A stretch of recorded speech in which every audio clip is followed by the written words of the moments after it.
ഒരു ചരിത്ര സത്യത്തിന്റെ ചുരുളഴിയാൻ പോവുകയാണ്. ഏത് യുദ്ധവും ജയിക്കാൻ മാത്രമാണ് പ്രവാചകന്മാർ വരുന്നത് എന്ന ധാരണയെപ്പാടെ തിരുത്തിക്കുറിച്ചൊരധ്യായം. മദീനയുടെ മണ്ണിൽ അധികാരമുറപ്പിച്ച ഒരു ഭരണാധികാരി നേരിട്ട ഏറ്റവും വലിയ രാഷ്ട്രീയ സൈനിക പരീക്ഷണമായിരുന്നു അത്. ഒരൊറ്റ ദിവസം കൊണ്ട് ഒരു സാമ്രാജ്യത്തിന്റെ ഭാവി തന്നെ മാറ്റിമറിച്ച ചരിത്രം. പ്രവചനങ്ങളും യുദ്ധതന്ത്രങ്ങളും നേർക്കുനേർ പോരാടിയ ആ മണൽക്കാട്ടിൽ യഥാർത്ഥത്തിൽ സംഭവിച്ചതെന്താണ്?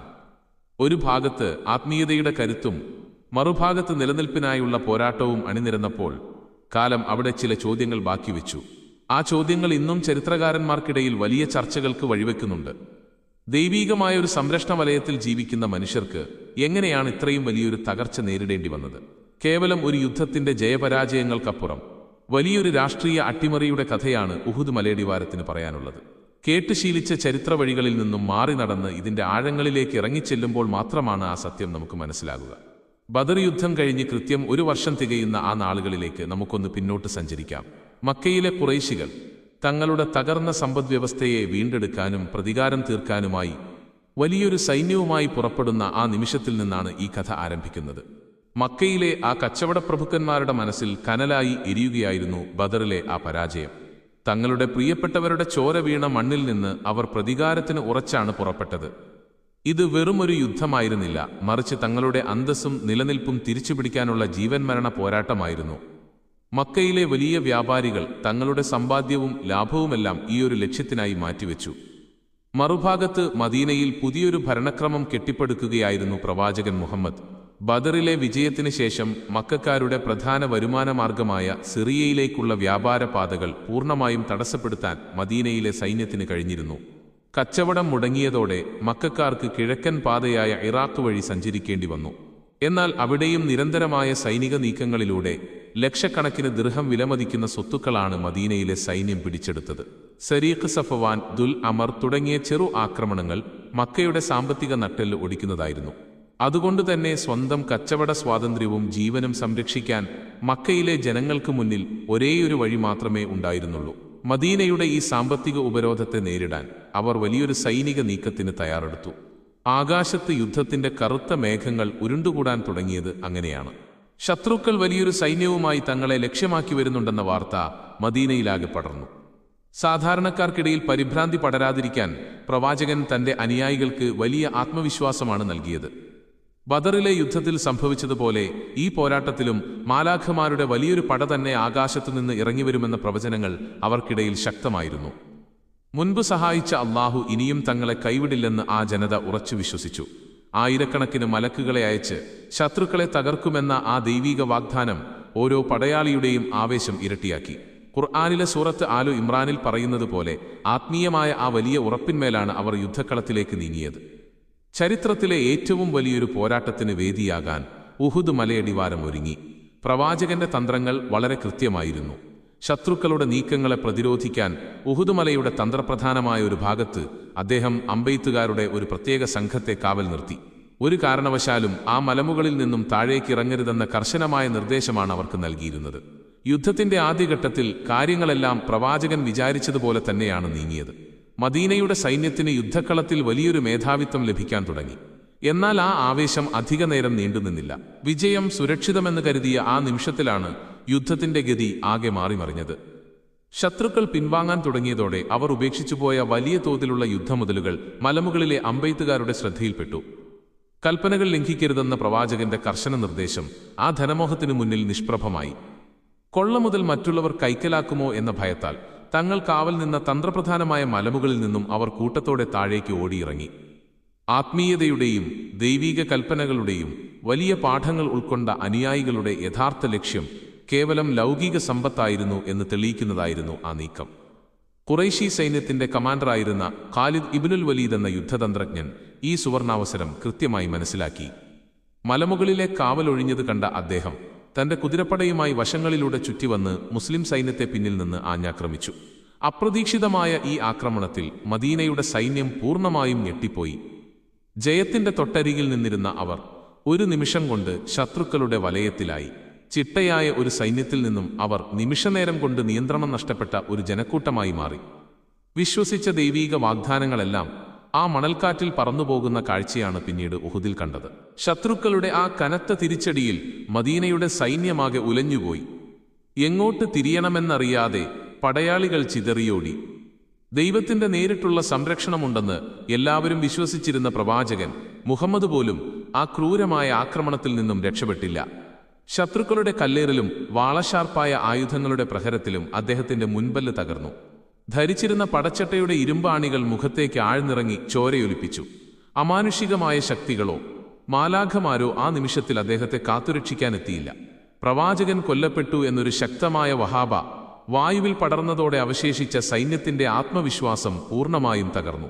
ചരിത്രപ്രസിദ്ധമായ ഹദീസ് ഗ്രന്ഥമായ സഹീഹ് ബുഖാരിയിലെ അൽ ബറാ നിവേദനം ചെയ്യുന്ന വരികളിൽ ഈ സത്യം വ്യക്തമായി കാണാം. അമ്പെയ്ത്തുകാർ തങ്ങളുടെ സ്ഥാനങ്ങൾ ഉപേക്ഷിച്ച് കൊള്ളമുതൽ ശേഖരിക്കാൻ ഓടിയപ്പോൾ ഞങ്ങൾ പരാജയപ്പെട്ടു എന്നും പ്രവാചകന്റെ കൂടെ വെറും 12 പേർ മാത്രമാണ് അപ്പോൾ ബാക്കിയായതെന്നും അതിൽ രേഖപ്പെടുത്തിയിട്ടുണ്ട്.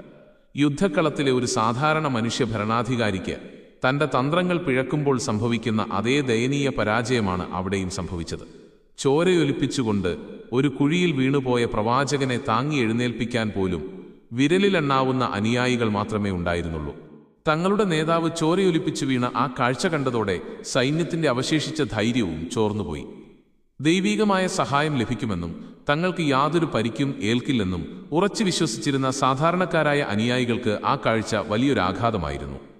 യുദ്ധക്കളത്തിലെ അച്ചടക്കമില്ലായ്മയും സ്വാർത്ഥതയും എത്ര വലിയ സൈന്യത്തെയും എങ്ങനെ തകർക്കുമെന്ന് ഉഹുദ് മലയടിവാരം തെളിയിച്ചു. ചരിത്രഗ്രന്ഥമായ കിതാബുൽ മഗാസിയിൽ അൽ വാഖിദി ഈ തകർച്ചയുടെ ആഴം വളരെ വ്യക്തമായി വിവരിക്കുന്നുണ്ട്. മുറിവേറ്റ പ്രവാചകനെ സംരക്ഷിക്കാൻ ഏതാനും പേർ ജീവൻ പണയം വെച്ച് പോരാടേണ്ടി വന്നു. പ്രവാചകന്റെ പ്രിയപ്പെട്ട അമ്മാവനായ ഹംസ ഉൾപ്പെടെയുള്ള പ്രമുഖരായ പല യോദ്ധാക്കളും ആ യുദ്ധത്തിൽ അതിക്രൂരമായി കൊല്ലപ്പെട്ടു. മക്കയിലെ ഖുറൈശികൾ തങ്ങളുടെ പ്രതികാരം തീർത്തു എന്ന സംതൃപ്തിയോടെ യുദ്ധക്കളം വിട്ടപ്പോൾ മദീനയുടെ സൈന്യത്തിന് ബാക്കിയായത് വലിയൊരു പരാജയത്തിന്റെ നാണക്കേട് മാത്രമായിരുന്നു. മുറിവേറ്റ ശരീരങ്ങളും തകർന്ന മനസ്സുകളുമായി അവർ മദീനയിലേക്ക് തിരിച്ചെത്തി. എന്നാൽ അവിടെ അവരെ കാത്തിരുന്നത് അതിനേക്കാൾ വലിയൊരു പ്രതിസന്ധിയായിരുന്നു. വിജയം മാത്രം ശീലമാക്കിയ ഒരു ജനതയ്ക്ക് ഈ ദയനീയമായ തോൽവി എങ്ങനെ ഉൾക്കൊള്ളാൻ കഴിയും എന്ന ചോദ്യം മദീനയിലെ തെരുവുകളിൽ ഉയരാൻ തുടങ്ങി. മദീനയിലെ അന്തരീക്ഷം ആകെപ്പാടെ വലിഞ്ഞു മുറുകിയിരിക്കുകയായിരുന്നു. ശത്രുക്കളുടെ മുൻപിൽ നിന്ന് ജീവനും കൊണ്ട് ഓട്ടി രക്ഷപ്പെടേണ്ടി വന്നതിന്റെ നാണക്കേട് പടയാളികളുടെ മുഖത്ത് വ്യക്തമായിരുന്നു. നാം സത്യത്തിന്റെ പാതയിലാണെങ്കിൽ, പ്രവാചകൻ നമ്മുടെ കൂടെയുണ്ടെങ്കിൽ എന്തുകൊണ്ടാണ് നമുക്ക് ഇത്രയും വലിയൊരു തിരിച്ചടി നേരിടേണ്ടി വന്നത് എന്ന ചോദ്യം ഓരോ വീടുകളിലും ഉയർന്നു കേട്ടു. ജനങ്ങൾക്കിടയിൽ പ്രവാചകത്വത്തെക്കുറിച്ചും ദൈവീക സഹായത്തെക്കുറിച്ചും വലിയ സംശയങ്ങൾ മുളപൊട്ടാൻ തുടങ്ങിയ നിമിഷമായിരുന്നു അത്. ആത്മീയമായ ആ വലിയ വിശ്വാസത്തിന്മേൽ കരിനിഴൽ വീണാൽ അത് ഭരണകൂടത്തിന്റെ തകർച്ചയ്ക്ക് തന്നെ കാരണമാകും എന്ന് മുഹമ്മദ് തിരിച്ചറിഞ്ഞു. ഈ ഒരു വലിയ രാഷ്ട്രീയ പ്രതിസന്ധിയെ മറികടക്കാൻ അദ്ദേഹം പുതിയൊരു വഴി കണ്ടെത്തി. പരാജയത്തിന്റെ ഉത്തരവാദിത്തം ദൈവത്തിന്റെ മേലിൽ നിന്നും മനുഷ്യന്റെ പിഴവുകളിലേക്ക് മാറ്റാനുള്ള വെളിപാടുകൾ മദീനയിൽ ഇറങ്ങാൻ തുടങ്ങിയത് ആ നാളുകളിലാണ്. സാധാരണ ഭരണാധികാരികൾ തങ്ങളുടെ പരാജയങ്ങൾക്ക് സൈന്യത്തെ കുറ്റപ്പെടുത്തുന്നത് പോലെ ഇവിടെയും ആത്മീയമായ ചില ന്യായീകരണങ്ങൾ മുന്നോട്ട് വയ്ക്കപ്പെട്ടു. ജനങ്ങളുടെ മനസ്സിലെ ചോദ്യങ്ങളെ ശാന്തമാക്കാൻ ഖുർആനിലെ പുതിയ വചനങ്ങൾ അവതരിപ്പിക്കപ്പെട്ടു. വിജയത്തിന്റെ ക്രെഡിറ്റ് ദൈവത്തിന് നൽകുമ്പോൾ പരാജയത്തിന്റെ ഭാരം മനുഷ്യൻ തന്നെ ചുമക്കണം എന്നതായിരുന്നു ആ പുതിയ തത്വം. അങ്ങനെയാണ് സൂറത്ത് ആലു ഇമ്രാനിലെ 152 വചനം ജനങ്ങളിലേക്ക് എത്തുന്നത്.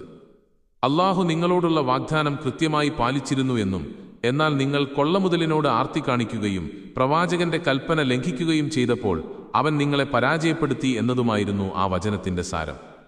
അതായത്, യുദ്ധത്തിൽ ജയിച്ചാൽ അത് ദൈവത്തിന്റെ വലിയ വിജയമായി വാഴ്ത്തപ്പെടും, എന്നാൽ തോറ്റാലോ അത് മനുഷ്യന്റെ മാത്രം പിഴവും സ്വാർത്ഥതയുമായി ചിത്രീകരിക്കപ്പെടും. ഈ ഒരു സൈദ്ധാന്തിക നീക്കത്തിലൂടെ സ്വന്തം പ്രവാചകത്വത്തിനു മേലുണ്ടായ വലിയൊരു കറ കഴുകിക്കളയാൻ മുഹമ്മദിന് കഴിഞ്ഞു. തന്റെ അനുയായികളുടെ മനസ്സിലുയർന്ന ചോദ്യങ്ങളെ ആത്മീയമായ ഒരു ഭയത്തിലേക്ക് തിരിച്ചുവിടാൻ ഈ മനഃശാസ്ത്രപരമായ തന്ത്രത്തിന് സാധിച്ചു.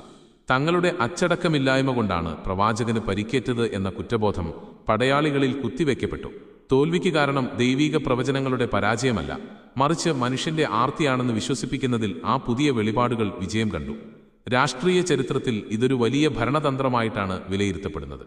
ഏത് പ്രതിസന്ധിയിലും സ്വന്തം പദവി സുരക്ഷിതമാക്കാൻ ഈ ഒരു തന്ത്രം പ്രവാചകനെ സഹായിച്ചു. ഉഹുദ് യുദ്ധത്തിന്റെ ചരിത്രം നമ്മെ കൊണ്ടുചെന്നെത്തിക്കുന്നത് വലിയൊരു യാഥാർത്ഥ്യത്തിലേക്കാണ്. ആകാശത്തുനിന്ന് ഇറങ്ങിവരുന്ന അദൃശ്യശക്തികളുടെ പിൻബലത്തിലല്ല, മറിച്ച് ഭൂമിയിലെ കൃത്യമായ ആസൂത്രണത്തിലും യുദ്ധതന്ത്രങ്ങളിലുമാണ് ഏതൊരു വിജയവും നിലനിൽക്കുന്നത് എന്ന് ഈ സംഭവം തെളിയിക്കുന്നു. തനിക്ക് അനുകൂലമായ സാഹചര്യങ്ങളിൽ ദൈവത്തിന്റെ പേരിൽ യുദ്ധമുതൽ പ്രഖ്യാപിക്കുകയും പരാജയം നേരിടുമ്പോൾ അനുയായികളുടെ ഭൗതിക ആഗ്രഹങ്ങളെ കുറ്റപ്പെടുത്തുകയും ചെയ്യുന്ന ഒരു ഭരണാധികാരിയെയാണ് ചരിത്രം ഇവിടെ കാണിച്ചു തരുന്നത്. തന്റെ മുൻപല്ല് തകരുകയും സ്വന്തം അനുയായികൾ ചോരയൊലിപ്പിച്ചു വീഴുകയും ചെയ്തപ്പോൾ അവരെ രക്ഷിക്കാൻ ആകാശത്തുനിന്ന് ഒരു മാലാഖയും വന്നിരുന്നില്ല. പ്രവാചകന്റെ ചരിത്രത്തിലെ ഏറ്റവും പുരാതന കൃതിയായ സീറത്തു ഇബ്നു ഹിഷാമിൽ പോലും ഈ യുദ്ധത്തിന്റെ സൈനിക നീക്കങ്ങളും തകർച്ചയും കൃത്യമായി രേഖപ്പെടുത്തിയിട്ടുണ്ട്. മനുഷ്യന്റെ ബുദ്ധിയും പ്ലാനിങ്ങും സാഹചര്യങ്ങളും മാത്രമാണ് ഇസ്ലാമിന്റെ വിജയങ്ങളുടെയും പരാജയങ്ങളുടെയും പിന്നിലെന്ന സത്യമാണ് ഉഹുദിന്റെ മണ്ണ് വിളിച്ചു പറയുന്നത്. ആത്മീയതയുടെ ആ വലിയ മുഖംമൂടി അഴിച്ചുമാറ്റി നോക്കിയാൽ ഇതൊരു സാധാരണ മനുഷ്യൻ തന്റെ അധികാരം നിലനിർത്താൻ നടത്തിയ രാഷ്ട്രീയ പോരാട്ടം മാത്രമായിരുന്നില്ലേ എന്ന ചോദ്യം ബാക്കിയാകുന്നു. ഈ ചരിത്ര സത്യത്തെക്കുറിച്ച്, ഉഹുദിലെ ആ തന്ത്രപരമായ പരാജയത്തെക്കുറിച്ച് നിങ്ങൾ എന്താണ് ചിന്തിക്കുന്നത്? നിങ്ങളുടെ അഭിപ്രായങ്ങൾ താഴെ കമന്റ് ബോക്സിൽ രേഖപ്പെടുത്തൂ.